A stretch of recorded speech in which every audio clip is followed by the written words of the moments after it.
اپنا حساب شروع کر دیا، ہم اللہ تعالیٰ کو حساب نہیں دے سکتے.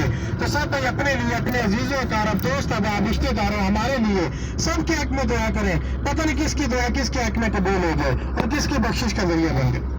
یہ سارا میدان عرفات ہے. یہاں پر جتنا ہو سکتا ہے زیادہ سے زیادہ دعائیں مانگے. کل قیامت کا دن ہوگا، اللہ تعالیٰ کی یہاں پر عدالت لگی ہوگی. اس وقت ہمارے پاس اتنا وقت نہیں ہوگا کہ ہم دعا مانگ سکیں. آج ہمارے پاس وقت ہے دعا مانگنے کا، اللہ کو راضی کرنے کا. لوگ ریجا اور یہاں پر لوگ بیٹھے ہوتے ہیں، سفید رنگ کا ایک ہی لباس، احرام ہی احرام ہر طرف آپ کو نظر آئے گا. نوز اور ماشاء اللہ اتنا بڑا میدان عرفات ہے، اس کے اندر جتنے بھی یہ نیم کے درخت، ہریالی جو جگہ جگہ لگے نظر آ رہی ہے، یہ سب اللہ کا شکر ہے، ہمارے پاکستان کی نعمت ہے. یہ جتنے بھی نیم کے درخت ہیں، جنرل صدر ضیاء الحق سن 80 کے اندر یہاں پر حج کرنے کے لیے آئے تھے. انہوں نے دیکھا کہ میدان عرفات کے اندر اتنی زیادہ گرمی، اتنی زیادہ دھوپ، یہاں پر چھاؤں کا کوئی مناسب انتظام نہیں ہے. تو صدر صاحب نے حج کیا. حج سے بعد 12,000 پودے اور مٹی پاکستان سے منگوا کر یہاں پر لگوائے. اللہ تعالیٰ صدر صاحب کو جنت میں اعلیٰ مقام عطا فرمائے. خانہ کعبہ کے امام اپنے مسلح سے پیچھے ہٹ گئے تھے، پوری امت مسلمہ کی امام آپ امامت کروائے، انہوں نے حرم کے اندر جماعت کروائی. اسی میدان عرفات کے اندر ہماری ایک زیارت آ رہی ہے، مسجد نمرہ. مسجد نمرہ ہماری زیارت آ رہی ہے. یہ مسجد سارا سال بند رہتی ہے، سال میں صرف ایک دن کے لیے کھولی جاتی ہے.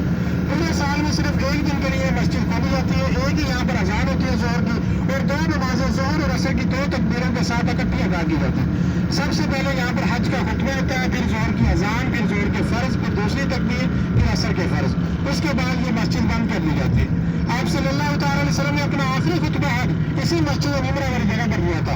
اس وقت یہاں پر یہ مسجد نہیں تھی، اس وقت یہاں پر ایک چھوٹی سی پہاڑی تھی. آپ صلی اللہ تعالیٰ علیہ وسلم اس پہاڑی کے اوپر کھڑے ہوئے اور اپنا آخری خطبہ حج لیا. تقریباً 1.25 لاکھ صحابہ کرام کا مجمع تھا. تب آپ صلی اللہ تعالیٰ علیہ وسلم نے ان سے خطاب کیا. آپ صلی اللہ تعالیٰ علیہ وسلم نے ان سے خطاب کیا، کیا لوگوں، کیا میں نے اللہ کا دین آپ تک پہنچا دیا؟ تو تمام صحابہ کرام ایک زبان ہو کر بولے کہ اللہ کے نبی، آپ نے اللہ کا دین ہم تک پہنچایا نہیں بلکہ پہنچانے کا حق ادا کر دیا. پھر آپ صلی اللہ تعالیٰ علیہ وسلم نے آسمان کی طرف انگلی اٹھائی اور اللہ کو گواہ بنا کر بولے کہ اللہ کو گواہ رہنا، کہ اللہ کو گواہ رہنا، کہ اللہ کو گواہ رہنا. یہ حاضرین مجلس کہہ رہے ہیں میں نے تیرا دین ان تک پہنچا دیا، اب غائبین تک دین پہنچانا ان کی ذمہ داری. تو صحابہ کرام دنیا کے کونے کونے میں پھیل کر ہم تک دین پہنچایا. دین ہم تک آسانی سے نہیں پہنچا. صحابہ کرام نے اس کے لیے بہت زیادہ تکلیفیں اور مشقتیں برداشت کی ہیں. تو ہم نے بھی اس کی حفاظت کرنی ہے، خود بھی نماز کی پابندی کرنی ہے، دوستوں کو بھی اس کی دعوت دینی ہے.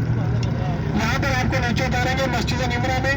نیچے اتارنے کا مقصد یہ ہے کہ یہاں پر آپ صلی اللہ تعالیٰ علیہ وسلم نے اپنا آخری خطبہ حج دیا تھا. آپ اس جگہ کی زیارت کریں، زیادہ سے زیادہ دعائیں مانگیں. ٹیلی ویژن پر آپ جو لائیو حج کا خطبہ سن رہے ہوتے ہیں، دیکھ رہے ہوتے ہیں، اسی مسجد نمرہ والی جگہ پر ہو رہا ہوتا ہے. حج والے دن یہاں پر حاجی لوگ بہت مشکل سے پہنچ سکتے ہیں مسجد کے قریب، کیونکہ اتنا بڑا یہ میدان عرفات ہے. آج آپ الحمدللہ اس مسجد کے قریب سے زیارت کریں گے. تو نیچے دیکھ کر اللہ تعالیٰ سے یہ دعا ضرور کریں، یا اللہ میدان عرفات کے اندر پہنچتے ہوئے حاجی بن جاتے ہیں، یا اللہ ہم بھی پہنچ چکے ہیں، یا اللہ ہمیں بھی حج کی سعادت نصیب فرمانا. انشاءاللہ سب نے یہاں سے حج کا ارادہ لے کر جانا ہے. اللہ تعالیٰ ضرور آپ کو حج پہ بلائیں گے. زیادہ دور نہ لگائیں، بس نیچے اتاریں گے. آپ کو 5-7 منٹ مسجد کی زیارت کریں. اگر کسی بھائی بہنوں کا وضو ہے نفل پڑھنا